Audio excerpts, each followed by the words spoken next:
I have never learned so much in my life as I have in this role of being a founder because I'm putting myself out there. I'm wearing my heart on the sleeve. Sometimes I fail, sometimes I fall, and I just get back up. And like I am rewarded by not how many times I win, more than anything by my resilience. And our K through 12 education system just like takes the resilience away from kids. It makes kids so risk averse and it makes kids so outcome oriented and not thinking about that greater why.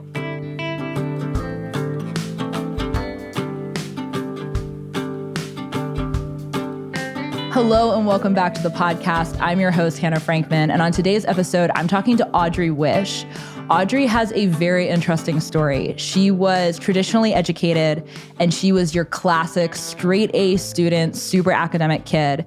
She thrived in the private schools that she went to in New York City. She got into Stanford, where she was going through her freshman year when the pandemic hit. And during the pandemic, she started what she thought was a pandemic project, a side hustle, working as a tutor with kids in primary and secondary school, but which very quickly turned into a full-fledged business in the education space and led to her dropping out of college to go work full-time in the entrepreneurship world. And in today's episode, we talk about how Audrey has built her business, Curious Cardinals, and how she thinks about providing mentorship to kids in primary and secondary school. We talk about her experience at Stanford and compare it to her experience as an entrepreneur and the pros and cons of both approaches educationally. And we talk about how even though Audrey was a traditionally educated kid and she thrived in the traditional system, how her perspective on the education system has changed and perhaps become a little more critical since going through the process of building a company in the education space. Audrey has so much energy and so much passion for what she's doing. I had so much fun talking to her about her experiences, and I hope you enjoy listening. So where are you calling from? I am in our office in San Francisco. Very nice. I feel like I heard you talking at one point about having like a startup house or something. Is that still a thing? I am no longer living in the startup house. But yes, when I first moved to San Francisco and I was like, oh my God, where am I going to live? And I didn't want to live alone. I was living in a founder builder house. Now I'm living in a commerce setting, but that was quite the SF experience. I'm sure it was. How long were you there? 5 months. Nice. So it was not all people building your company, right? You were living with people who are building different types of companies and stuff. That happened too. When Curious Cardinals was born, we lived in what we called the Cardinal Crib. It was like an empty house in West Hollywood. And that was like the original crew working on Curious Cardinals when it was initially a gap year project. Now I am living alone in San Francisco. But yes, I have had these different house situations, which have, I guess, supplemented what would have otherwise been me living in a college dorm room experience.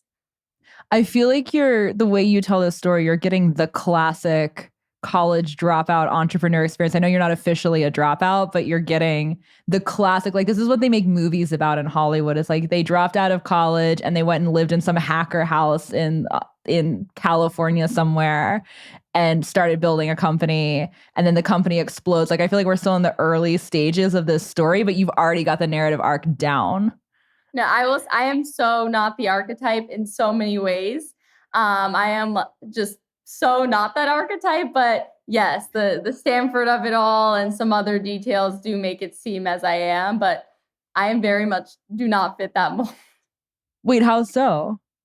I think that I love school. I love this was not an easy decision. I've heard of people who've like been like, I have 1/4 left of Stanford, but I'm going to drop out, and almost like want to drop out and think it's really cool. And this was like a decision I agonized over. And I loved learning at Stanford. So it wasn't a decision that I took lightly. And I have like all my many like fiction books I read and other books I read here. I'm like these are actually happen to be nonfiction books, but I'm like a very avid reader. And it's funny, sometimes I've had friends who've been more like from recent chapters of my life, and when they hear me nerd out about like some professor or some philosophical concept or like something that seemed kind of niche in academia, they're almost like, actually anyone who knows me know that's so me, but it's not. If you kind of think of that archetype and like how much agony there was in the like, I love school in that very, very early stage. Now it's a no-brainer because I'm learning so much doing what I'm doing. But in that sense, it feels very different than the archetype, which is almost like proud to have dropped out. Well, I feel like that just makes the movie about your life when you're super successful more interesting because you break the mold. You're the story that people aren't expecting to hear. Did you always love school, like kindergarten on? Yeah, I've always, I mean, even if I didn't, like, I did not like my STEM classes. There were, of course, days when I didn't like school, but even in, like, take that aside, I loved teachers. I loved reading. I loved seeing friends. I loved collaborating on projects. Like, I loved that everything that came with school. Um, and of course, not, as I said, there's certain classes or there's certain stress, but from an early age, I was definitely someone who was excited to wake up in the morning and smiling as much as I do now then. I'd love to hear more about your education experience because I feel like this is an interesting sort of underpinning for the conversation we're going to have today about what you're building and what you're doing in the education world now. From what I understand of your story from the conversations that we've had, it sounds like you've had a pretty traditional education experience up to the point where you left Stanford to go build an education company. Um, what was your education journey like? Were you educated in public schools? Were you, it sounds like you were really interested in like maybe English and reading. Like what were some of your favorite types of classes? Uh, I assume you were on like a pretty ambitious college route for a long time if you ended up at Stanford, but tell me a little bit more about what this journey was like for you. Yeah, I attended top private schools in New York City, very competitive college preparatory. I was in the same school K through 8 and then switched for high school. The K through 8 school I went to was Trinity, which was founded in 1709, like the oldest school in the country. Laboreat Virtute Trinity. I remember because I remember the songs we learned. And they also loved reminding us that we were the number one school in Forbes or whatever list. Um, and then I went to Riverdale, a little bit more progressive, but similarly incredible private school in New York City. So I was super fortunate to have such an incredible education, go to such esteemed schools. And what was I like as a student? I was super engaged as a student, big on raising my hand, very immersed in all things in clubs and student council. And I was a very competitive runner. In high school, I was the president of the debate team and I was 3-season track captain. And I won the Al Davis Scholar Athlete Award that the boy who won was also going to Stanford. So I was very immersed in school. I always, I think it's, I think a lot about the different school options because though they're both fall in the same bucket of these amazing, incredible private schools in New York City, from Riverdale to Trinity, there was a difference. And Trinity was a lot more traditional. There was chapel on Friday. We learned Latin. I, to this day, credit that 7th grade teacher I had for being able to distinguish between the active and passive tense and being very bullish in my writing and helping many other students since having learned that to not write in the passive tense. So very much ingrained a very strong foundation. And then Riverdale was a little bit more progressive. I was super lucky at Riverdale. I created 2 independent studies. So junior year, I was upset I wasn't reading The Great Gatsby in my American history class. So I decided to create an independent study to read 1920s literature because I realized that The Great Gatsby wasn't enough and the one Hemingway book I read wasn't enough. So I wanted more of it. So I created an independent study. How amazing that my school let me create an independent study. Senior year, I was very passionate about immigration reform. I created an independent study on the history of Mexican immigration to the US because I was reading a lot on my own and wanted somewhat of a more structured learning setup, though it was still quite unstructured. And that was, if anything, those were like my OG early day passion projects. I definitely had close relationships with teachers. I had such amazing teachers and did not take for granted how amazing they were and the fact that I was lucky to be able to learn from them, go to their office hours. And something else Riverdale did really well was travel, experiential learning. So I had a trip to Detroit that I applied for and was an incredible learning experience in Alabama. So I had a really amazing traditional learning and loved school. Of course, the other side of it is it didn't come from my parents. I've always had very high expectations for myself. And so in those settings in particular, that can only accentuate the kind of high pressure, anxious kid who's college obsessed and outcome oriented. So that was kind of it wasn't all sunshine and rainbows, but that was definitely another layer to it. And there's more to that too. But that's the high level of like, I'm so fortunate. I was so lucky. I had such an amazing education foundation to start with. There are many pieces of this that I love, part of which is the obvious, very innate interest and curiosity that you had around different academic topics. Like if you're creating study plans around 1920s literature, I feel like if we'd known each other in high school, we would have been best friends because I was doing the exact same kind of thing. But I was coming from a homeschool background where, my whole education was like that. But I find it really interesting. I talk to a lot of people who reflect on that innate curiosity that they have. And some people feel like school really stifled it, and others feel like it really accentuated it and like helped it blossom. And it sounds like you had maybe a combination of like a type of nature that does really well in the ways that school is structured. And then simultaneously, it sounds like you were in schools that were really nurturing of that curiosity. Tell me about Stanford. Was it kind of a similar experience? Also, how long were you in school at Stanford before starting Curious Cardinals? Yeah, barely any time. I was there for 2 quarters. Had spring quarter when I started Curious Cardinals online. The one thing I didn't mention was my math and science experience, which I lacked a lot of confidence in math and science, that I and thought I hated math and science. I think another aspect was other like little elements of I think we're so lucky with one-on-one. Group classes are tough. Like I remember nerding out in my amazing American history class junior year when we learned about the Grimke sisters. I was like, oh my God, there were feminists this early. This is the coolest thing ever. And then like some boys teased me after the class, like Audrey's a feminist. And like just the kind of classic high school things where you look back and you're like, you were so cool and curious. Why did you care? But middle and high school is a tough, you're going through it. So of course you care, can be kind of held back from being your fullest self. But I was definitely very curious. At Stanford, I thought I wanted to be a history major, and I thought I was pre-law, and I wanted to be the next Ruth Bader Ginsburg. I had the first 2 quarters I had in campus in person were amazing. My most incredible class was an intro sem. You have to apply for intro sems. I took a course on the history of the feminist critique taught by Estelle Friedman, who was, if you read any American history, feminist literature, it's like all written by her, or she is cited in the bibliography. And that class was incredible because it was like hundreds of kids applied, and it was like 15 kids, and they all had like RBG on their water bottle and were from different walks of life, and just such a passionate group. And she was an amazing professor who I ended up doing research for. So when I got to Stanford, I was like, I had imposter syndrome, like most Stanford kids do. Like, how did I get here?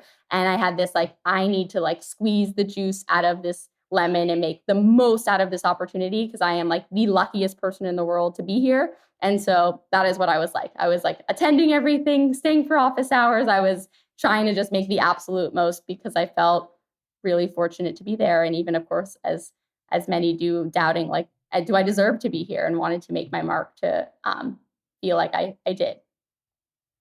And you're currently like technically on pause with Stanford, right? We'll talk about how you left in a minute, but you're not officially dropped out. You're planning to go back, which is that like, do you have a sense of what your journey at Stanford might look like going forward? Or is it kind of completely sidelined right now as you're working on your now growing startup?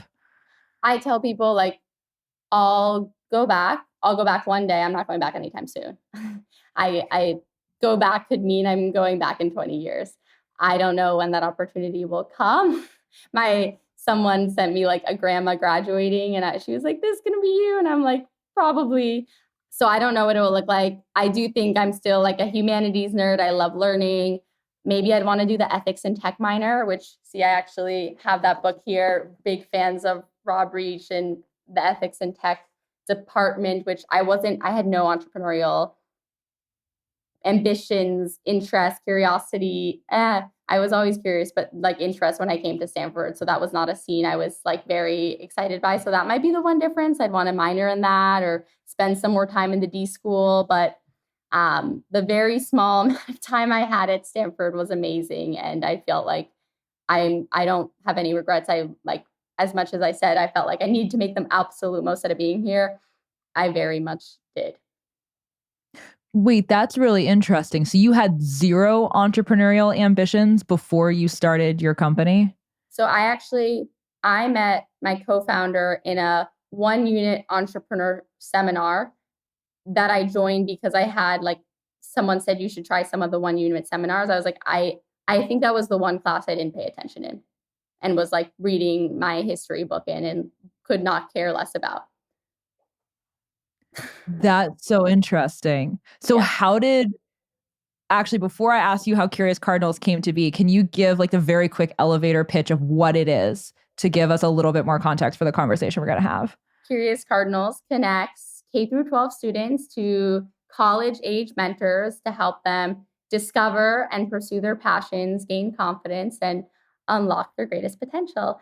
We connect students to these amazing college mentors who are the presidents of clubs, the winners of awards, through really personalized matches shared identity, interest, whatever component of a student matters most to them. We want to match them to a mentor who they can see themselves in. And we have students exploring interests, pursuing projects, we call the passion projects, and working on academic subjects where maybe they lack confidence or even want to get ahead. And our whole thing is we want to meet students where they're at on their journey and unlock their potential through the power of personalized mentorship. So if you loved being a student at Stanford and you had no entrepreneurial ambitions, how did you end up no longer at Stanford, not even all the way through your freshman year, and building a company? And this is why I'm said at the beginning, I am not the archetype. There are kids who come into Stanford and when you ask them, what do you want to be? They say, I want to be a founder. I was the kid who was like, I hate when people say that. Like I was just like not, and I did not think that was glamorous. Like and that's something I still a little bit I struggle with, that there's such like glamorization of startup world because it's so much not that.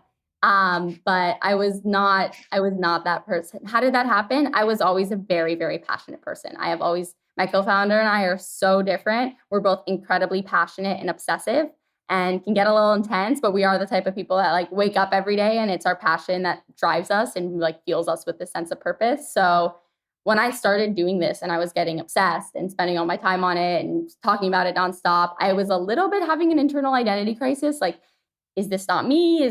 What happened to the old Audrey? And I realized at its core, the reason I wanted to be the next Ruth Bader Ginsburg was I was fascinated by this idea that you could represent an individual in a court of law and that outcome could have a systemic impact that would impact millions of people and change the way they live their lives. And so I thought at its core, oh my gosh, never in a million years would I have thought of technology as the vehicle to champion individuality at scale, to enact a systemic impact building in this way. But at its core, it's the same thing. Like it's still all about this individual relationship. I want to do so in a way that's, and I don't know how, but when I was in high school and even maybe middle school, I'd always be like, do I want to be a teacher for 20 kids in a class and like live on a farm and have a library or bookstore in a little small village? Or do I want to be a president? Like I would always think about the scope of my impact. I don't know how that was like innate to who I was and what I was thinking about when I was young. But again, that's when we started building Curious Cardinals, I realized like, no, actually, this makes sense. It's just such a different application of who I am than I would have ever imagined, but it feels very right. But it was still kind of, from what I've heard you talk about your story before, and correct me if I'm wrong about this, but it sounds like you maybe didn't start it with the intention of it becoming a full-fledged, full-time business. Like it was a pandemic project, right? Oh my God. we started it that first summer. I was doing research for Estelle Friedman, that history professor I mentioned, and my co-founder had 2 internships. So we were not like, what do we do this summer? It was like a little passion project, which it happened so organically when I started connecting friends and we were like, let's make a website, let's do this thing. Then that summer, actually, one of my mentors from Stanford who mentors like lots of pre-law or like students who go on to be journalists, was like, it sounds like you're learning a lot from this Curious Cardinals thing. Maybe instead of applying for an internship and taking a gap year and working at the ACLU, like maybe you should consider this. So he actually was the one who initially said that, which is funny because now he's like, you should go back to school.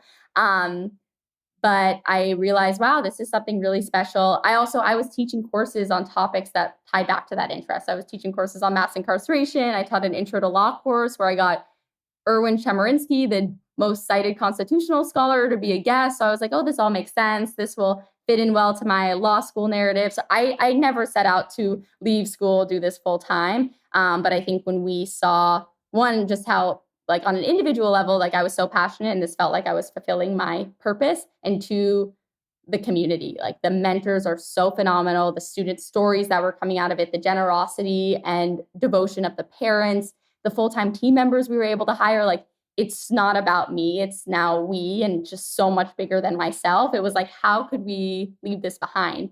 And then of course, tie that with, it felt like a real seismic shift in K through 12 education. Like if there was any opportunity for it, it was coming out of then the pandemic, where I always say, I think a lot of the resistance to change in K through 12 education comes from the fact that parents are kind of uncomfortable with their kids learning so differently than they did. And then they got this front row seat to their kids' education in the pandemic. And we're like, whoa, is this right? So I think kind of realizing, wow, this is the time if we're going to go at any point. And again, at that point, a year into it, it was so much greater than just us. It felt like we had this responsibility. And now here I am 3.5 years later, haven't looked back. This is amazing. I'm excited to dig into a lot of different pieces of this as we talk about this. I want to talk a lot about the stories and stuff of what's come out of the program, because I know you have tons of them. And I don't think there's any better testament to different modalities of educating and supporting kids than the stories of what they're able to accomplish when working with people in different ways.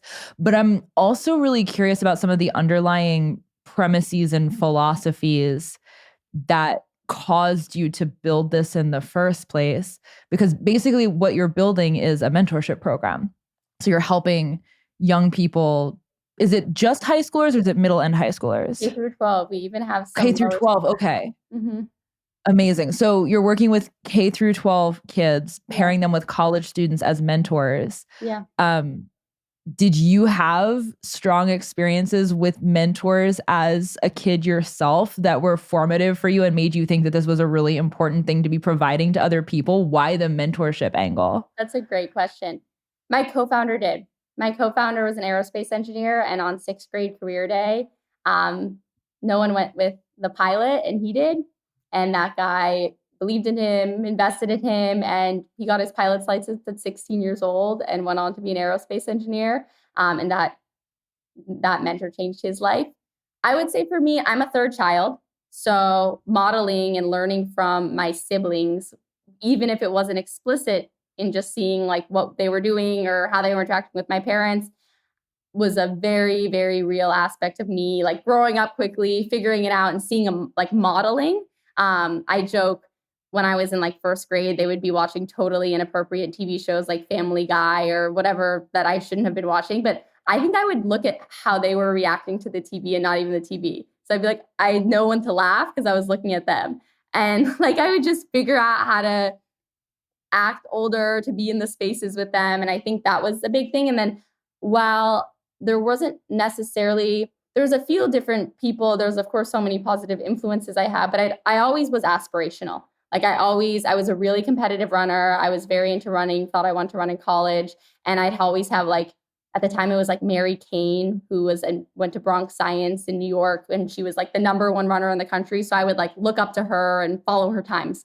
And there was a guy who was my sister's friend from high school, and he heard I ran this amazing time and he signed me up for my first race. So I would look up to him. Like I just had found that I always looked up to people. And I think that's very natural, and that a lot of, like, if you're in sixth grade, you think the seventh graders are so cool or you want advice from them. And I thought there was always power in not just looking up to them, but like having actual access to them and getting to build a relationship with them and even demystify the power dynamic, and like being someone who could be supportive. Or when I was a freshman in high school, I joined the debate team. I thought I loved being part of it with the seniors. When I was a senior and I was president of the debate team and captain of the track team, I loved being that person for the freshmen. So I always felt like there was something really special in that, like, peer-to-peer learning. And I was just in your shoes and like, here's what I can tell you or what I wish I knew.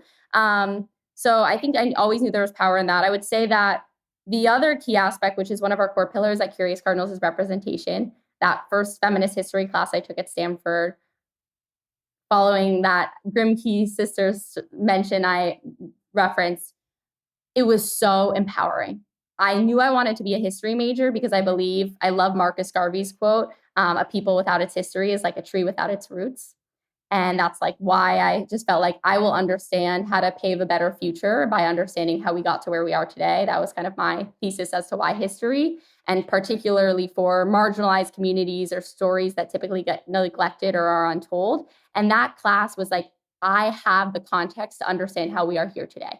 And it was so empowering. And so I'm an empathetic person. I was thinking, students from different ethnicities and race and backgrounds and genders and all these different things, like how empowering would it be for them to understand how we got to where we are? And then I realized not everyone's a history nerd in the same way. How empowering would it be if they can learn from someone who looks like them or shares their background or can relate to that experience? So I think that class was so meaningful, and that representation I always knew was something valuable, but that became kind of a core part of Curious Cardinals from day one. Like I knew how meaningful it was for me to have these female role models who shared interests and were similarly ambitious. And so there's so many different identities that don't get represented, whether it's from who's typically a teacher or who's presented in the media. And so that felt like a really important part of it from the early days as well, that that's something that matters, makes you feel seen, heard, and makes you feel belief in yourself. Did you feel like there was a really specific problem set that you were going after? Like, were you looking at numbers around how kids were maybe struggling academically or in some other capacity? Or was it more sort of aspirational? It's less that there's a problem set that you're moving away from, but more a vision of the world that you're moving towards that you were really excited about bringing into reality? Both. There was a problem. I mean, I was sent home from school. I started tutoring kids. They were so disengaged and uninspired with what they were learning. And I specifically, when I reached out to families, I said, I can teach English, history, writing, debate, Spanish. So I was like, I'm not going to teach, sure, I could teach your fifth grade daughter math. Like, I don't really want to, I'm not that passionate about it. And so when I started working with these students and topics I was passionate about, I was like, they don't get it. Or like, of course they're not excited. The specific instance that was like really my light bulb moment was this girl was learning about Supreme Court cases. And I was like, oh my God, you're learning Supreme Court cases. My favorite. Which ones? And she was like, TLO versus New Jersey. I was like, what's that case about? And she started saying, well, schools have to act in local parentis, blah, blah, blah. And these were great girls. They were not like disinterested or non-ambitious students. And she's regurgitating a textbook answer. I'm like, this seventh grader does not know what in local parentis even means. She's not taking Latin like I was, but who knows what that means as a seventh grader? And this was a topic I was super passionate about, criminal justice reform. And so I said to her, do you know what the school to prison pipeline is? And she said, no, what's that? I said, you go to a private school in XYZ place, you know what in-school policing is? And she said, no. And I was like, oh my, this girl doesn't have the context to find this case meaningful. She literally doesn't have the full picture. She has like the tiniest sliver of the pie. So of course she doesn't care. She's not even being asked to think on a big picture lens. Like I just had this crazy light bulb moment. And I was like, can I give you a documentary to watch? And I like gave her a few resources. And then that changed it with everything. Meanwhile, the other girl I was working with was with Spanish. And I was like, what are you passionate about? And she was passionate about fashion. So I was like, we're going to read fashion articles in Spanish. And I just always was like, let's make this learning matter. And yes, I did reflect on my past. I did reflect on, yes, I was deeply intellectually curious, but I was grade oriented. I thought that's what I needed to get to the next state, to get to Stanford. And I was in an environment where everyone was so college oriented that it felt like that was all there was in life. And it's like, great, you get to college, now what? And I also felt like I was very passionate about social justice issues, and a lot of people could have been, but they just weren't exposed to that. And then kind of it's starting with that wedge of social justice issues, realizing that we're not learning in a way that really empowers critical thinking, or applying the learning to things that matter to people. And I guess the other aspect of it was I was waking up every day in the gloomy time of the pandemic, and I was able to feel happy because I had a passion. I felt like there was a purpose. Like and it was such a different way of thinking about it than I do today, which was like, I have my 10-year life plan set. I'm going to do this, to do this, to do that. And even though we're sent home from our freshman year and this sucks, I'm going to make my to-do list for today, and I'm going to make today count. So I'm that type of person, and my co-founder is that type of person with his very different interests, like social entrepreneurship and aerospace engineering, and microfinance and all the things he was into. And I think seeing kids, I was like, of course you don't care. One, you don't know why you're learning what you're learning in school. You don't have an interest in life.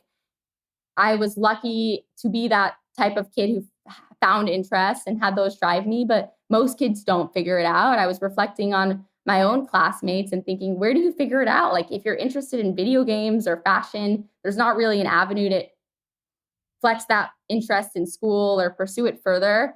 And I also think that I saw kids who just focused on college, get to college, and then just go through the motions.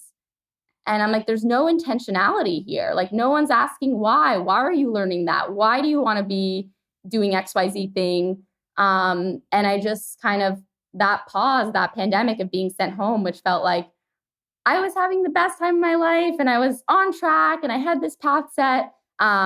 It's a pivot that, again, I'm the type of person who's like, I want to make the most out of something, want to make the most out of this moment. And in that moment, trying to make the most out of learning for this student, saw a much greater issue where it was like, the other thing I was thinking was like, why are you learning this? Or how are you not adjusting to technology? Or it was like May of 2020, George Floyd's murder and Breonna Taylor's murder, and the kids were asking me these questions. And I was like, why aren't they teaching you this? Why aren't they creating space for these discussions?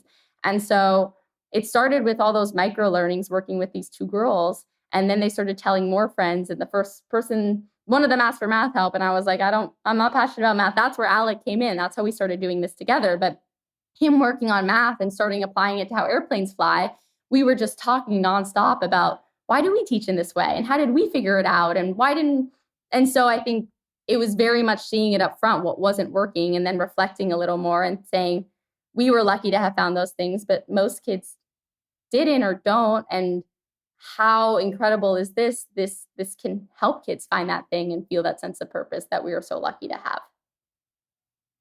Yeah, I think you hit on a couple things in what you just said that I think are really important.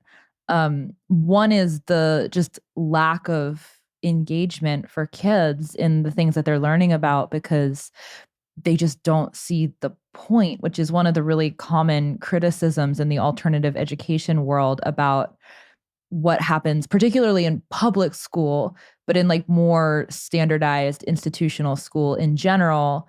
There's this curriculum that you're following, and success is measured by passing the tests.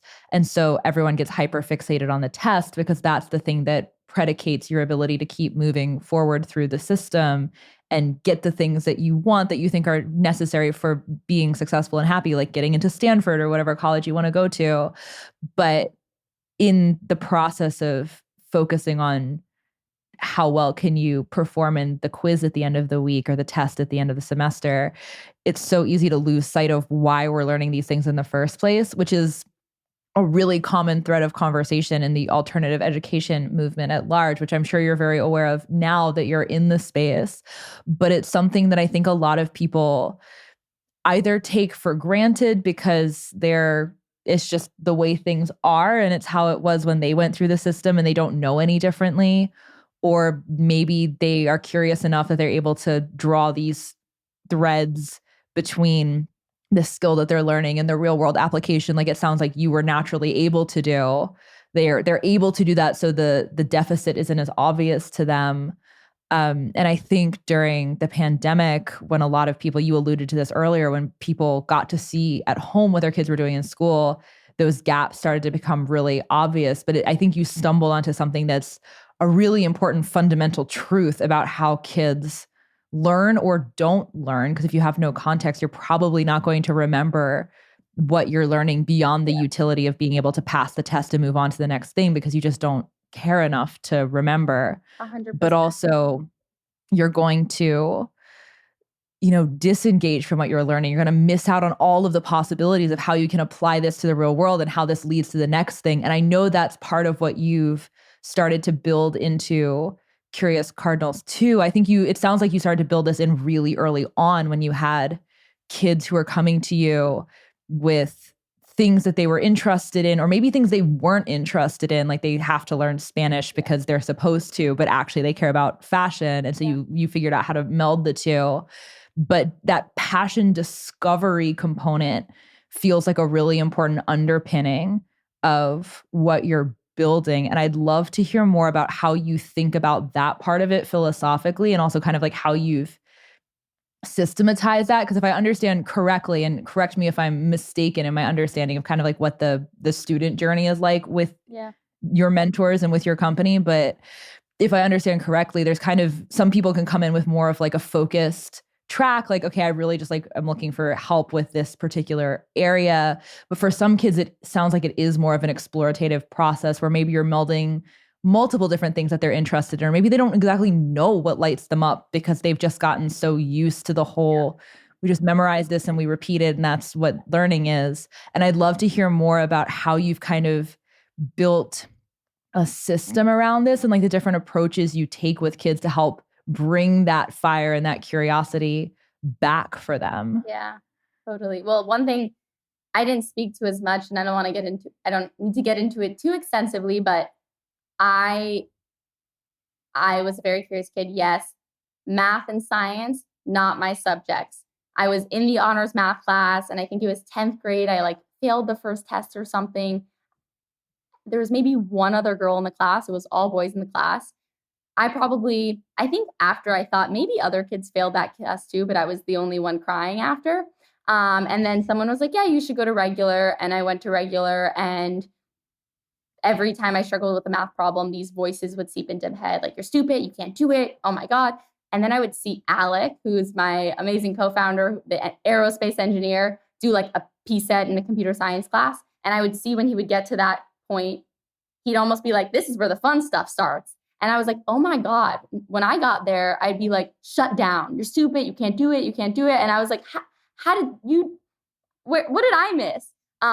And so again, I'm like, I could have really used a female role model who was like, it doesn't matter, you're the only girl in this class. You got this. You deserve this. They probably didn't do as well either. They just aren't crying after like you. And also, like, I just think back to that girl who, like, the first test in the year and was crying. And I'm like, in entrepreneurship, you fail every day. And it's just about how many times you get back up. And like, I had this crippling fear of failure. Like, there was no space to fail. Even at Stanford, when I had great grades, but I remember like one exam in my constitutional law class didn't go as well. And I was like, literally thought of like my Yale law school dreams being shattered. Like, that's so toxic.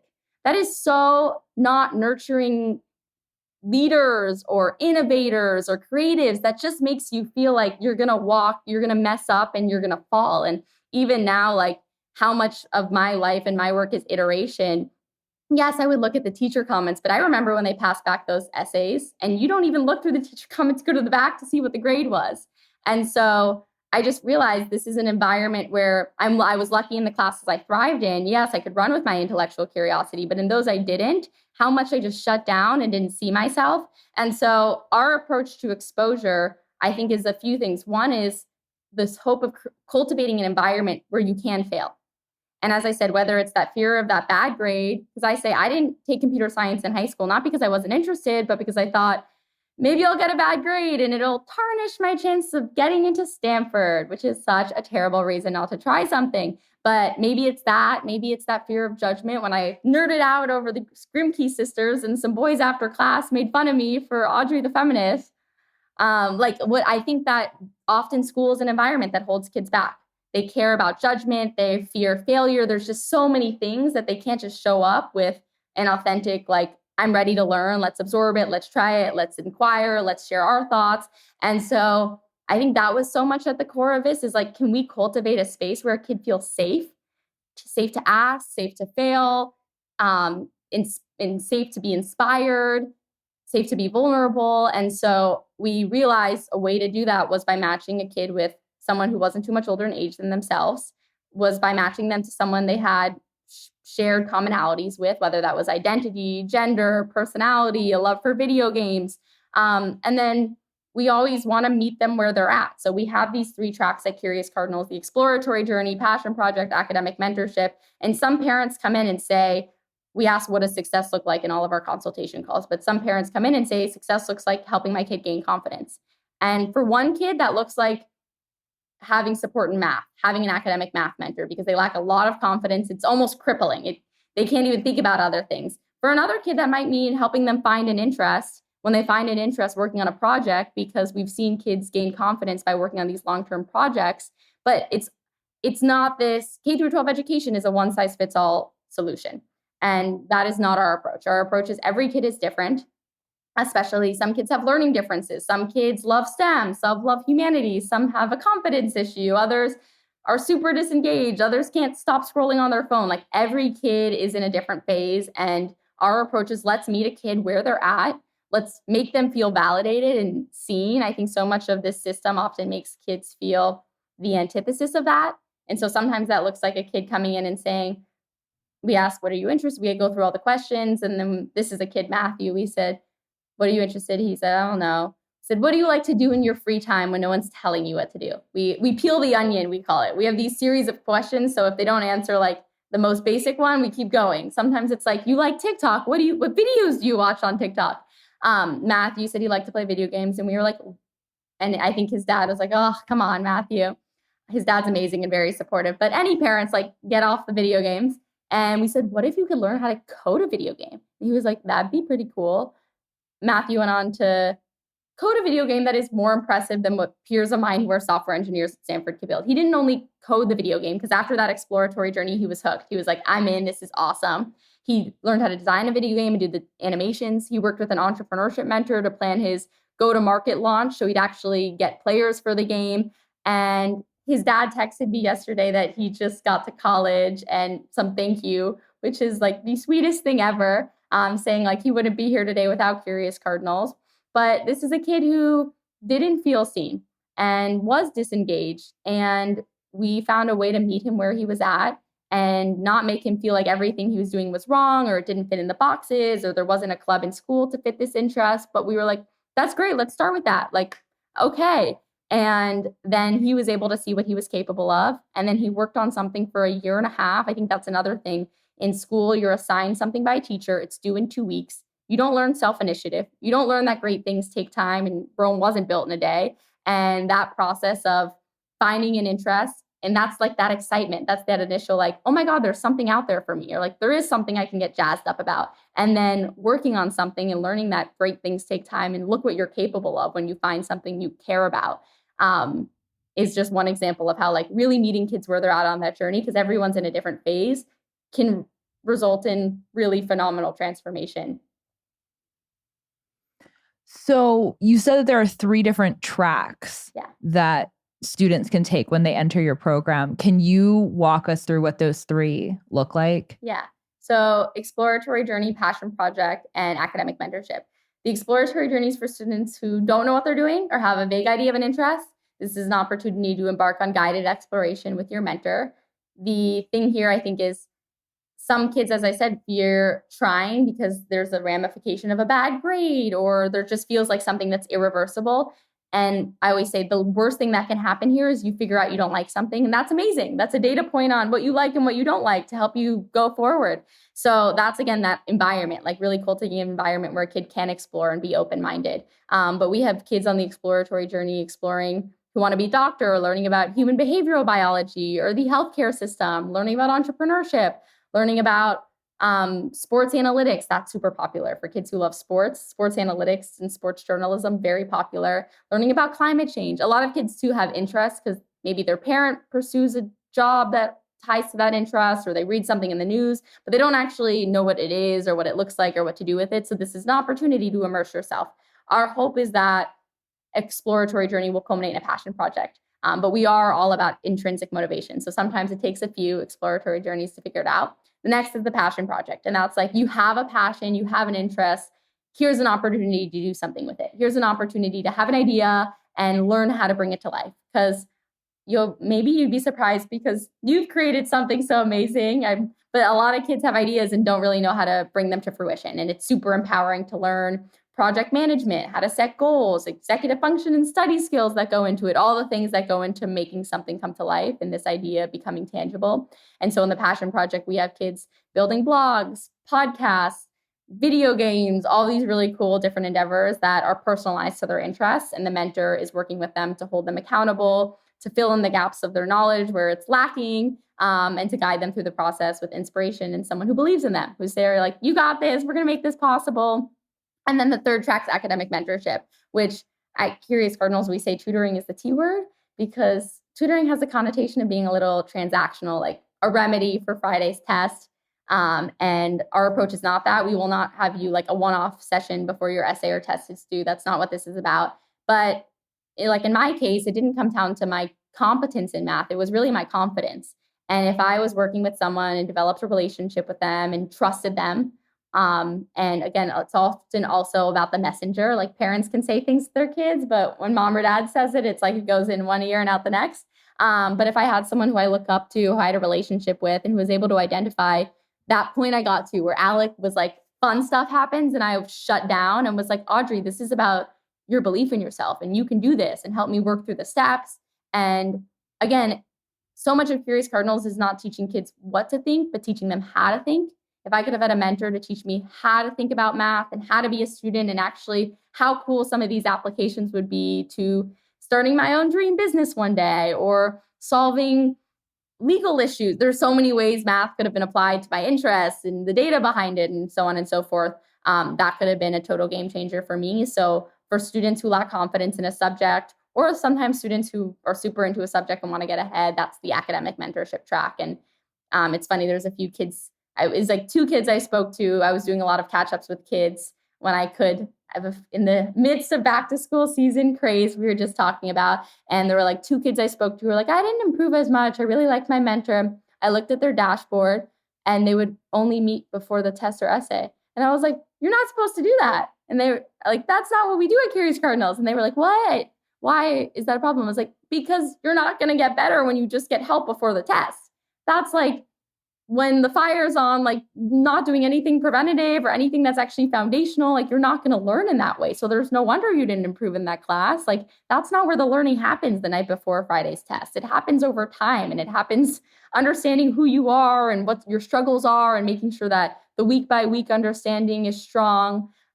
So that's kind of our approach with academic mentorship. And of course it's relationship driven, but some kids are getting academic support and how you think of conventional tutoring. One thing I talk about a lot is the concept of deschooling, because this is a thing that parents have to do it too, but they often have to sort of, if they know that the education system that their kid is in is not working and they're pulling them out and either sending them to an alternative school or homeschooling or piecing together a hybrid of different resources and options, one of which might be something like Curious Cardinals, they have to help their kids go through almost this like psychological detox from the habits and thought patterns that they've learned in school, not just around the academics that they're learning, but how they're approaching learning. in the first place. I think a lot of kids internalize habits like what you just described, where they know, okay, I have to pass the test in order to get the grade, in order to move on to the next thing. And so I'm going to learn exactly what I need to pass the test and no more than that. And then as soon as I pass the test, there's really no reason for me to retain this information anymore because it's not applicable in any way. And because it's not applicable, it's not interesting. And so I don't really care to remember. So really all of this was wasted time. It was just to get the letter grade on the piece of paper that helps me. That's like my admissions ticket to the next grade level or whatever. Yeah. And I think a lot of parents, I get a lot of traction when I talk about deschooling. Like it's always a topic that really blows up and gets a lot of buzz on Twitter, especially because I think it's something that really strikes a nerve for people. Like once they start to realize that the system isn't working for their kids, they start to realize that there's a lot here that has to be unwound. And it sounds like what you're just describing around changing kids' paradigms about how they use tutors is a very similar type of process that you have to walk kids through. How common is it for you to have to kind of reframe altogether? No. This is what learning is. This is what we're doing here. And this is how you actually should use us. And it's very counterintuitive to maybe anything you've done before. I imagine you see a lot of this. I love that you said that. And I haven't even talked, we do have homeschooling students and families using us. And that is a totally different case study and example. The way you frame that, my response is actually so many more than I would have initially answered, because when people hear about Curious Cardinals, sometimes they only assume it's for high schoolers. And then when you get to high schoolers in a traditional school setting, you realize how college oriented they are. And I have told parents before, like, don't do this to get your kid into a good college. That's not what we're about. There are places where you can pay a certain amount of money and guarantee a certificate or paper or whatever nice thing you want at the end of it. Like that's extrinsic motivation. This is about intrinsic motivation. And so we have a process and it typically works. Sometimes it takes a kid one exploratory journey. Sometimes it takes them a whole year. You have to kind of trust the process. And that's really uncomfortable for parents. I had a parent whose son is a junior in India. And we were reflecting because his son, 10 months after he started his passion project, his son won an award for the education curriculum he built. He built like an alternative education curriculum. This is like a super ambitious kid. And he admitted to me, I was a little uncomfortable at first. Had I not liked you and your team so much, I might have pulled him out because I was like, where is this going? Like, what is he even spending his time on? Like, I don't know the outcome on the other end. And he said, now it's 10 months later and I see most kids know how to build a house of cards, but his mentor pushed him to build real depth and substance. And yes, that looks great for the college process, but that's also just great for him as a human being. Like no one can take away from him what he's built and how that process felt. And so it was an interesting conversation because I was realizing, and he was kind of, there are people who have said like, market it more, market the project outcome, market this. I'm like, that's sure we can. And we can show these amazing case studies of instances where this has worked and a kid has done the amazing thing, but it's a process. Not every kid is going to put in the work to make this amazing outcome. And that's not life. That's not setting kids up to thrive in the world outside of brick and mortar K through 12 schools. And so we do often have to push back and say like, that's not what we're about. Or like, this might not be the right place for you. Or parents, we've had parents here or there, if the kid's test grade doesn't improve and we're like, this is a process. Like you can't just pay for something, snap your fingers, and then you see the results. And I think even in this instant gratification social media world, like sometimes that's what people think is possible. Or even I think, as you said, like just in K through 12 education, it can be very transactional, even the pressure for tests and standardized tests. And so when you kind of pull someone out of it and you're like, we say often, college is not the end destination. It is one stop on the journey. And honestly, it's not for everyone. But you need to think bigger picture than that. Like, is this actually going to teaching your kid this, emphasizing this, is this going to set them up to be happy and confident in life? Or even take away the cool project to make their resume nice? Like, what about when they come to school and they have no idea what they want to do and they feel lost? Like, don't you want to give them the opportunity to have a little bit more conviction in who they are or what they have interest in? So that does come up a lot. I hadn't thought of it in kind of the unschooling way. But I think that everyone can, it's really easy if you're in the system to be a victim to the system. And it's really easy to get caught up in it, even for really, really wonderful parents who just want their kids to be happy because they want them to be happy. And it seems like happiness within the system is the grades and results. And I do think, especially, we have a lot of neurodivergent students. That's another, like, the most kind of one of the most blatant case studies of like, this system tells you you're stupid or you're wrong or you're inadequate in some way. And the reality is you have superpowers. You see the world through a different lens. And like, we have a lot of dyslexic students who are working with dyslexic mentors. And so many of them are doing engineering and creative projects. And again, with dyslexia comes this amazing spatial awareness. And so that is a superpower. You have uniqueness. That's an advantage. And when you have a one size fits all solution, it says that being different is wrong. And of course, everyone is different. Everyone has their own value sets, but who wants a world where everyone is the same? Everyone has the same job. Everyone thinks in the same way. Like, that's not fun. That's not interesting. That's not going to breed innovation. That's not going to make our world more diverse and inclusive and accepting and all of these positive things. And so I think, yeah, you sometimes have to talk through with people to kind of bring them out and try to come back to the why. But in a setting where Friday's test is so emphasized, it can be hard to do that. I'm curious what kind of difference you've noticed between the public school or traditionally schooled kids versus the homeschooler, since you alluded that you're working with both. I'm also curious about the split. Like, are most of your students in private schools? Are most of the public school students? What's the delta between that versus homeschoolers? But also, do you notice a difference in the way that kids from different types of backgrounds engage with your way of teaching? That's a great question. We're getting more and more homeschool students. We'll see there are more students in traditional school, whether that's public or private K through 12 school. And I don't know if it's a matter of the homeschool kids or the homeschool kids who find us, because when they find us, they're usually thinking of Curious Cardinals as an elective period, or their parent is great at math, but they want a humanities teacher to come in, and a Curious Cardinals mentor can play that role.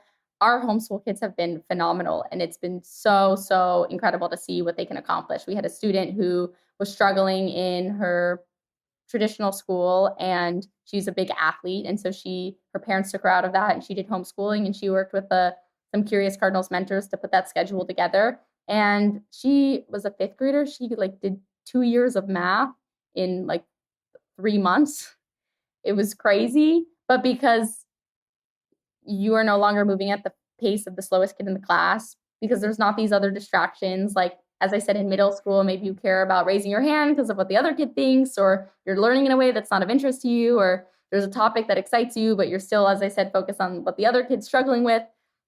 I mean, that's been one thing, is just to see how much kids can learn when they're unhindered by the pressures of conventional school, the peer pressure, all these other factors that just feel like they come in the way and hinder learning. And then I think the other thing that's so amazing is just, we see this with kids in traditional school. Like, I don't have time. I don't have time. There's so much I don't have time. And there's so much, like, yes, there needs to be like the so what of it all. And with kids who are in homeschooling, there is my kid has developed an interest in Roman architecture or environmental science, and there's never I don't have time, or we can't make this happen. Like, there doesn't feel like there's limitations in the same way. And so you just see kids lean into their curiosity a lot more and do so a lot more comprehensively. And it just feels like there's no limitations in a way that conventional school imposes many. There's no limitations to the fear. There's not that fear of the grade. There's not that fear of failure. The time, I feel like kids feel like they don't have any time.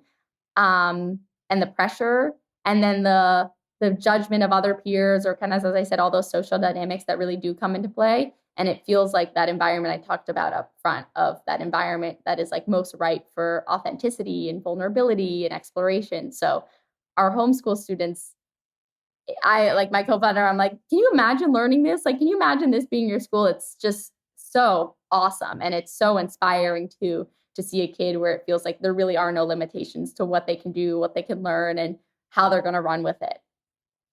You alluded earlier in the conversation to the maybe unhappy surprise that parents had when they saw during the pandemic what was happening in their kids' education.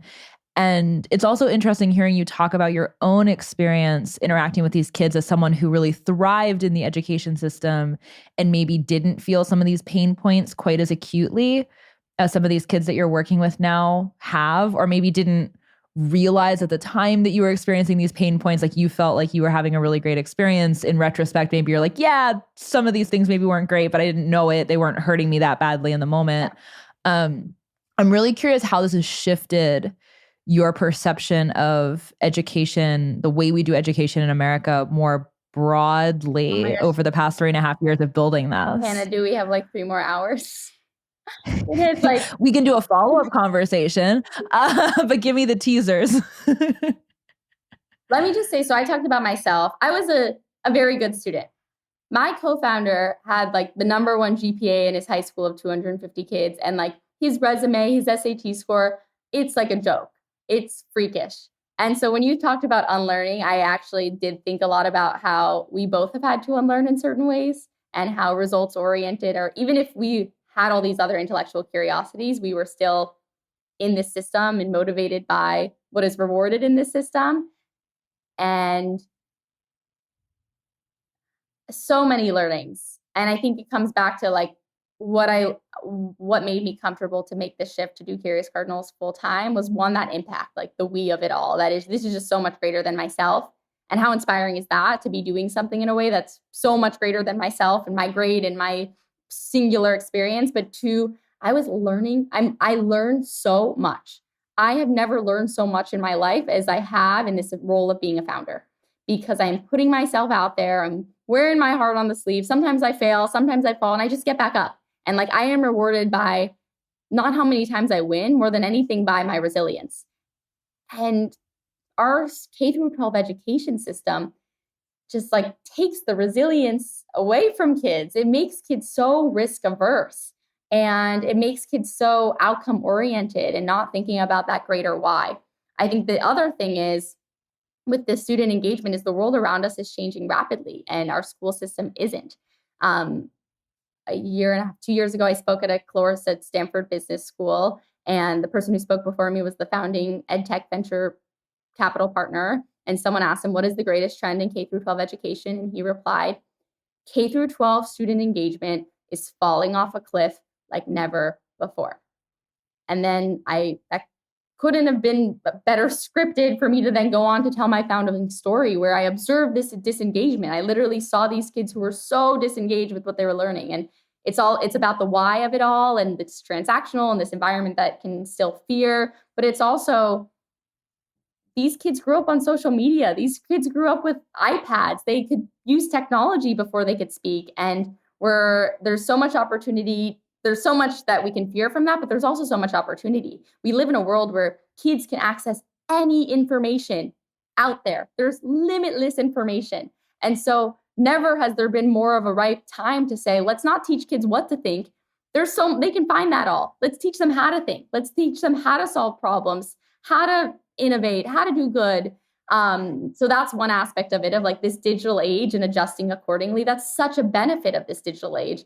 Then, of course, there's the world around us, and Gen Z being a generation that does care more about doing, or seems to make decisions or choose career paths based on social impact and doing good in the world. And there's so much injustice in this world, and we're not teaching kids about that, or the context, or giving them what they need to be agents of the change they want to see in the world. And there's so much there's every day I think like, what is wrong with this system, and what system could we ideally set up to empower kids, help them find meaning, interest. Everyone has potential. Everyone's born with potential. It's about whose is tapped into. And usually that's like this mentor who believed in you, or amazing parents, or another aspect of it is the school you had. I'm so fortunate to have such an amazing K through 12 education, even if now I look back at it with somewhat of a constructively critical lens. And the system today, as I said, I think I'll kind of summarize the final point, because this I'm answering free. As you can tell, this whole conversation is very authentic. Audrey going at it. Is it's a solution for everyone, and kids are different. And is this world really, are we inspired by a world where everyone is taught in the same way and is measured in the same way? And what type of future are we creating with a system that's set up as such? And so how much more inspiring is if we can meet kids where they're at, if we can help them learn in a way that is authentic to who they are, champions them and their individuality, and helps them build confidence and resilience to thrive in life as humans, and hopefully make this world a better place than they left it. I think so much of what you said is so important, and we could have a whole second conversation about each one of these points. These are all things that I also spend a lot of time talking about and thinking about. But there's, of all the points that you just made, there's one in particular that I think is really important, and I think you have an interesting perspective on, which is the digital age component. I'm really excited to watch Gen Z specifically coming into the education landscape and starting to build companies and build alternatives to just sort of the status quo way of doing things, because I think it's really easy to underestimate what a difference in paradigm growing up with the internet causes. And I think everybody thinks they understand this and thinks they have a healthy level of appreciation for it. But I really think you have to think at a very deep and foundational level, not just about learning the skills that you have to navigate a digital world, but about how the underlying premises of how the world even works and how information works and how learning and gathering information works is so fundamentally different. And I think, I grew up, you and I are of a fairly similar age. I grew up kind of with free access to the internet in a lot of ways. Like I grew up with YouTube and Google, like they were coming of age as I was. Yeah. And so I got to see what the world looked like before these things were completely universal. But by the time I was old enough to really use them, they pretty much were. And so I think that just sets such a foundational difference in the way that you think about what do I even need to learn? What do I even need to know? Like, I don't have to remember everything because there's a thing in my pocket that I can use to find any answer that I want in like 3 seconds. But at the same time, I have to have a different set of skills around vetting information, sorting information, sifting through, well, how do I phrase this question in a way that actually brings me to the answer that I want? It's such a difference in the fundamental skill set that kids need to have. And I think there's so much about the legacy system that just doesn't make any sense anymore. And so people who've grown up with the internet taking a stab at helping to educate other kids on how to use it, but also like rethinking what the systems are that we even need to have in place, if at all, makes me very excited about the types of conversations that we can have, because I think the contours of the conversation altogether are going to be different. And I think I have pretty radical opinions on this. I'm like, well, like the whole education system kind of became obsolete the minute the internet went online because everything is different now. Yeah. But I think the contours of the conversation that we can have are so different when you're bringing that perspective to the table. And I feel like you are such a product of the internet age too. You're building this whole remote company. Like you've done so much through the internet. Like it's just second nature for you. And I feel like that probably really colors how you're thinking about what you want to build. 100%. There's like so many of aspects of that I can respond to. And Einstein is pre-internet, but Einstein said, never memorize anything which you can look up. And that's even before Google was around. And one aspect that's unique about the unlimited access to information is that part of a traditional school setting, there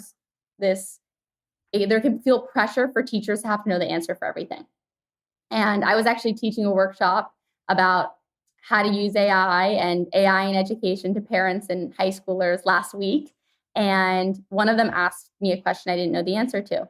And I almost instinctually said, like, because I was getting a lot of questions, which is great, I almost instinctually said, like, we won't have time for that. Let's move back.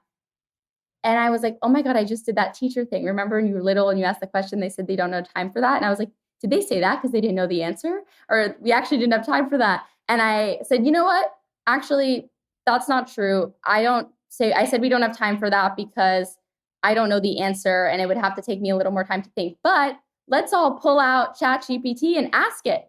So I literally screen shared. I showed it the question I asked, which was a little bit more fleshed out than the question the student had asked me. But I was like, I don't have to stand up here and act like I know everything. I don't. No one knows everything. But I can show them that I'm industrious and I'm curious. I know how to find the answer.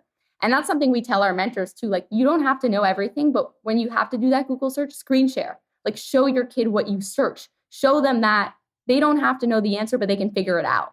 And that's what I hope our learning can be. Like, it does not have to be absorb and regurgitate. It can be, we all know you can have access to unlimited information. Some of you are going to be savvier or more industrious in accessing the right information or figuring it out. But think about how much time we can spend focusing on how to think about things or how to solve problems, or once you find that piece of information, what to do with it or what to do next. I'm very excited. And of course, we haven't talked about AI specifically, but even more, I always think that a lot of students conflate good writing with fancy words. That's my big thing. I'm always like, what are you trying to say? And they try to sound all fancy. And I'm like, okay, I'm your friend. We're at a coffee shop. Just like, tell me your idea. And that either comes down to reveal they have no idea what they're talking about. They don't know what the teacher's asking or what the book's about. Or two is they actually know and they can say in simple words, but they're so stressed, they're so crippled by it needs to sound fancy and right that they just were saying it so jumbled. And I think that, like, with technology like AI, how cool if students can have a course, especially in the earlier when they're building that foundation, that's focused on communication. And in this class, you're just focused on how to communicate. So you distill the two, because I think kids so often conflate it, and you focus on how do I public speaking, how to write good emails, how to share your ideas. And you can use AI for the substance itself, but you're really focused on the mechanics of it, of how to convey language, words, ideas effectively. And then there's another class where it's like, you can use AI to help tweak up the sentence or make it sound more polished, but I'm going to be assessing you on the creativity of your ideas, the independence of your thinking. And so I'll know if you guys are Googling the answer, because it's going to be the same as the peer sitting next to you. Like, there's that kind of, and that's just one. I have so many ways I've been envisioning like what a education model that embraces AI can look like. But if you think of that, that just raises the bar. We can empower kids to develop these skill sets at a much higher level and actually understanding what they're being assessed upon or what skill set they're trying to gain. Because that's where I see a breakdown a lot, where I'll be working with a kid and they don't even know why the teacher's asking that question or the why of it all. And so I think that these tools and technology can just allow us, it's nothing crazy or revolutionary. It's honestly the most like Aristotle, most classic early day Plato type education one-to-one model, but it's now possible at scale with technology, and we can just raise the bar for what kids can learn and how to empower them to thrive in this world. I also want to ask you a little bit about your college experience. We could go way down the AI rabbit hole, and maybe we'll have to have a separate conversation about this at some point. But I also want to ask you, because you alluded earlier in our conversation to how much you've learned starting a business. And I've had a lot of conversations on this podcast, and will continue to do so, as people listening who've listened to multiple episodes know, about college specifically and the value of college, or the lack thereof of value of college for some students. And I'm really curious about, you've had, again, to go back to the beginning of our conversation, you have had the very stereotypical experience, even if you don't feel like you're necessarily the stereotypical representative of the experience. Like, you went to the college to get into if you're super academic and ambitious. You weren't there super long because COVID happened and the lockdowns happened, and you went back to New York and started, I assume you were taking online classes for a while before you stopped altogether to start building Curious Cardinals. So you actually got multiple sides of the experience. Like, you got the in-person, very traditional version, you got the remote version enabled by the 21st century and the internet, and then you left altogether to go start a company. And I've had a lot of conversations with people. I've had some people on the show who are advocates against college altogether and are helping support kids who want to drop out and go do something else. I had a conversation a few weeks ago with my friend Michael Gibson, who runs 1517 Fund, which is an investment fund that backs young people building companies instead of going to school. He used to help run the Teal Fellowship, which pays kids to drop out of school. So I've had some people on who are very harsh critics of college. I've also talked to people who've immensely benefited from their college experience and are really strong advocates for. And you were on a super traditional path pre dropping out and starting your company. And so I imagine you're probably still, I mean, you want to go back to Stanford someday. I imagine that you're still very pro college, but at the same time, you also made it sound like you've learned a ton of things building a company that you weren't learning in a classroom. And so I'm very curious about how you would describe the difference between the types of education that you were getting at Stanford versus the type of education that you're getting now in the real world building a company, and also how you think of the benefit of both types of education. Like, do you feel like, had this idea not occurred to you, that taking the traditional path and finishing your Stanford degree would have been equally useful to what you're doing now? Would it have been useful to a different set of potential outcomes and trajectories? Knowing what you know now, would you even have gone to Stanford at all? Or would you have been like, no, I'm totally going straight into starting a company because that's way more useful? Are you somewhere in the middle? Like, how do you think about the relationship between these two very distinct types of education that you've spent your early post high school years getting? You are getting at the core of my deep philosophical thinking that I don't usually talk about publicly. I will like blanket statement answer. My like initial answer is every kid is different. Just as I said, like our whole thing is let's meet kids where they're at. Every kid needs something different. So I'm like not going to go out here and say like this is it or this isn't right for anyone, because just every kid needs something different. I will say that, and I will also, there's so many undertones of privilege and opportunity here that I will just say, like, let's table that, because that's a whole other aspect of college and this conversation and my belief set on this. And all of our mentors are in college. Our mentors are so phenomenal, so inspiring. And I will reveal that how I think about Curious Cardinals is a little bit of a Trojan horse approach, that we a little bit need to work within the system and gain trust within it to dismantle the system.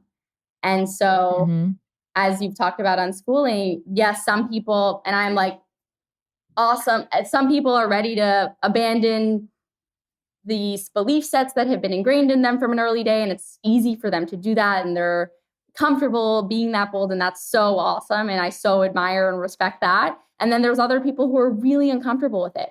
When I go to the East Coast, and it's more on the West Coast that people like clap or think it's cool that I've left Stanford. Some people are like, why'd you leave Stanford? And I'm like, I had this amazing opportunity and it's so much greater than myself and the impact we were having. Why'd you leave? Like, they do not get it. I joke because I am from New York. I do think there is an East Coast, West Coast divide when it comes to kind of this how radical or nonlinear paths you take. Some people completely don't get it. They're like, you have that prize. You have the thing we're all working towards. Why would you leave it? And I guess when I say the Trojan horse approach that we're aiming to take is, I really hope one day we can say, to be the most inspiring mentor, you don't have to be at Stanford or Harvard. You can be a dropout. You can have never gone to school. You can be from any and all. And our mentors are already so diverse. Most of our mentors who teach the most hours are actually first generation low income college students who happen to be at Stanford and Harvard. But that's what I believe. I don't think that that's the badge of honor. I don't want anyone to strive for that and think. And I think that's the same with like any name brand. There's some risk or discomfort people feel in going to work at a startup that most people don't know about. And when you tell them where you work, it's their first time hearing it. Like, there's a lot of comfort in what's known and what's institutionalized. And I think that this is where even conversations about education, I think, are challenging, because ultimately it all comes down to philosophy. What do people believe education is meant to do? Like, what is the purpose of education? And I think that's a lot of where the breakdown happens too, because people have such different belief sets. So they think that we're trying to accomplish such different things. And so then we're all speaking over each other, and then let alone how convoluted it is and how hard it is to change this antiquated bureaucratic system. So in that same vein, like with the college question, it's you whatever you believe in, whatever you're striving for. Like, I'm not here to tell you to espouse some great beliefs and judge anyone for doing what they're doing. I think everyone do you. But I do think that I am learning so much doing something that has stakes. I am learning so much doing something without a manual or textbook to guide me. And frankly, I learned when I started managing people that I have ADHD. And I realized, like, oh, that's why I literally transcribe conversations. I read best while walking or annotating, even if I'm in bed. Like, all these things made sense. I am the type of person who, I love cooking. I cannot look at a recipe for the life of me. Like, it's literally, I never, when I build like a battery or so, I never read instructions or recipe. It's like my mind gets shut down. And so I'm definitely someone who thrives in a more entrepreneurial setting where like there is no playbook, and that inspires and excites me, and I'm ready to, so everyone's different. Whereas my sister and I think it's so fun to actually have people cook together. That's one of our team bonding activities we often do, because it says so much about someone's personality, how they show up in a kitchen. I like, my cutting's not neat. Our head of engineering, I'm like, whenever I see him cutting in the kitchen, I'm like, that's why you're our head of engineering. Never seen a cucumber cut so beautifully. So I just say that because I think everyone's different and everyone's own purpose and passion is actualized in their own way. But I don't think that I don't think that I needed Stanford to build something in the world. If anything, it might have lured me more in the system, and it might have made it harder for me to step out and kind of take this nonlinear path. I even hear a lot of Stanford kids say, like, I'm going to do this like side hustle in order to be ready to be a founder. Like, there's no degree. I laugh too when I hear people talk about, like, you didn't have a business degree. How do you know how to start a company? Like, I think that you learn so much by doing, and that's what I believe. And if we can create a model where kids can learn by doing, and we can believe in kids, like, there can almost be like default innocent assumption, default belief, like that you're capable of this. And we create an environment where people believe they're capable of things and put themselves out there and don't think they need any degree to do so, then that's what I hope for. But if someone wants the degree or they want to learn XYZ thing, like, I just think that, and some school settings are more project-based learning than others, but I don't think that what I learned at Stanford set me up to do this. I don't think the 3 more years would have made me any more qualified to be an entrepreneur. If anything, the biggest thing I missed out on was this social environment of such amazing, I love my friends, I love people, like a community of such incredible individuals that I got to spend time with. Like, I missed out on that, but the learning itself to set me up to accomplish my goals in life. I think if anything, I learned that I unlearned so much in taking this path instead. What's the vision from here for Curious Cardinals? Can you paint a picture of what you're dreaming about or where you hope this goes next? So right now, the magic is through this one-to-one mentorship model. And I cannot tell you enough about how inspiring our mentors are and how incredible the success stories are, and like what students have accomplished or what they've learned about themselves or the transformation they've had. Or we had a kid last week who was presenting at a digital, like, virtual panel we did. And he was like, sometimes my mom comes in my room and is like, honey, you have to let your mentor go. He has other things to do, because I can't stop asking my mentor questions. And this 6th grader is learning about recursion and string theory and the Big Bang theory. And I was like, can you be my mentor? I don't know about any of these things. So I think just like that and what kids are accomplishing and capable of in this model is so inspiring. And I would say that I hope that long-term Curious Cardinals can be a platform that knows your kid better than anyone. We understand how they learn, their learning style, and then we can help them imagine what's possible. Just as I said, having those models to look up to look to their times, it was really inspiring to see what they accomplished in just a few years ahead of me. So if I have a dyslexic son who loves sports and I can access, here's 5 other kids who are dyslexic and love sports and what they've accomplished, and you can learn with them. You can learn from these mentors. And if this can be this amazing community that celebrates the individuality that makes us who we are and champions it and helps students imagine a pathway forward through that access to mentors and through that documentation of their journeys, that's another key part of Curious Cardinals, is like goal setting and actually being deliberate. And what are you trying to accomplish here? And how much time is it going to take? And what are you going to, let's say what you have to do today, what you have to do, where you want to be 12 months from now, and work backwards towards getting there. I always talk about like my love for the running apps, like Nike running app or Strava, where you can document your progress over time. And so also giving kids the opportunity, not with that fear of a bad grade or failure, but to really have shed light upon the journey they're taking and what insights it's showing them to imagine what's possible. And so I hope that every kid in the world can have a mentor, but I also hope that we can create the infrastructure, the technology, the community such that everyone can carve out and pave the path forward for their own path that brings them the most fulfillment in life. So who is the ideal student that Curious Cardinals wants to work with, or the ideal family? If people are listening to this and they're curious about, hey, maybe this is actually a fit for my kid or for somebody that I know, how do you describe a kid that's a good fit for your program? Totally.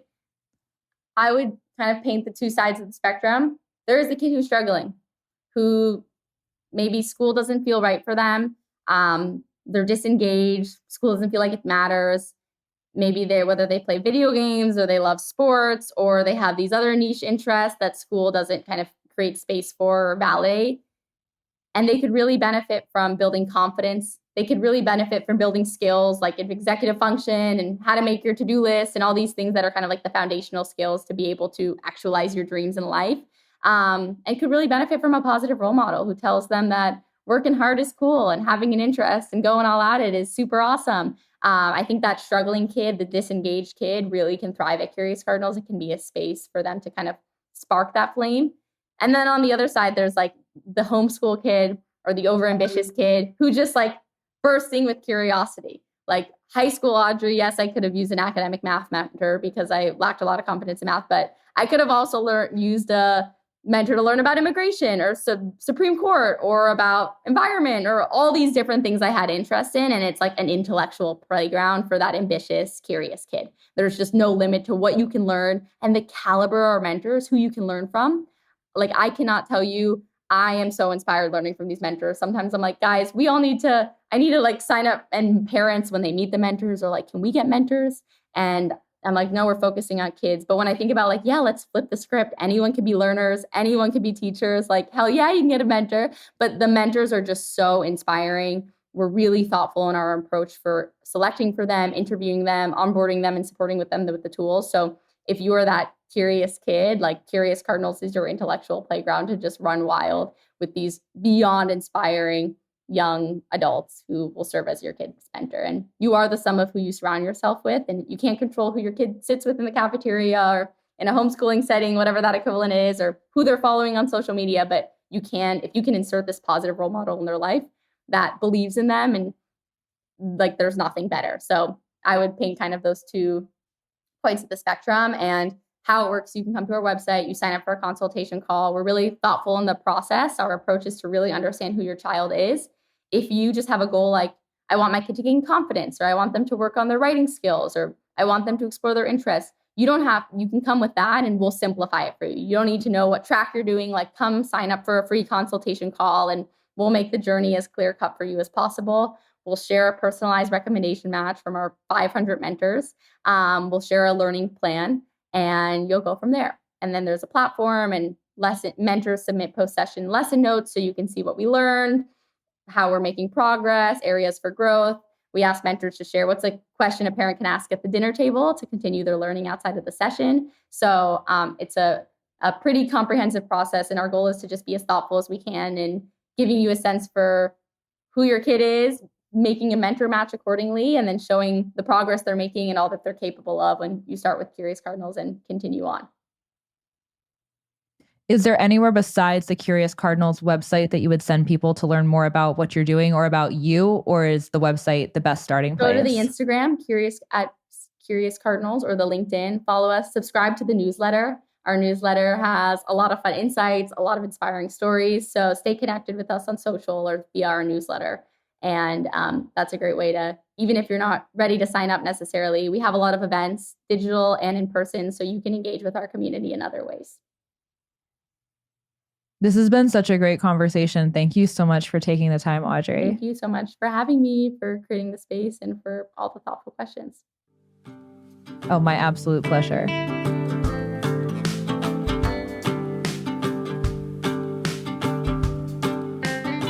You've been listening to the Hannah Frankman podcast. Thank you so much for being here. If you are listening on Apple or Spotify, please leave a rating. Please subscribe.